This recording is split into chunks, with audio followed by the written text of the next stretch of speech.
আসসালামু আলাইকুম। এসেছি রায়েরহাটে কালু মামার দোকানে। চায়ের দাওয়াত দিয়েছিল, তাই চা খেলাম। চা খাওয়ার পরে দেখলাম একটি নোটিশ টানানো আছে। নোটিশটা দেখে আপনাদের সাথে শেয়ার করলাম, যা সচরাচর আসলে চোখে পড়ে না, যে বাকি দেওয়া বন্ধ। বাকি দিলে কাস্টমারের সমস্যা, মানে কি কি সমস্যা হয় সেটা সে তুলে ধরছে।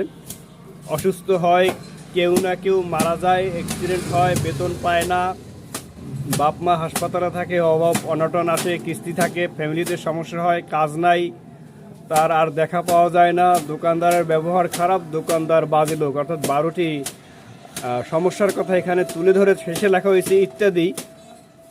আরও বহু সমস্যার সৃষ্টি হয়। সুতরাং বাকি দিয়ে কাস্টমারের এত সমস্যা করা আইনত দণ্ডনীয় অপরাধ বলে মনে করছি। নানান রকমের নানান বাহানায় এগুলো মানুষ বলে থাকে, তাই দোকানদার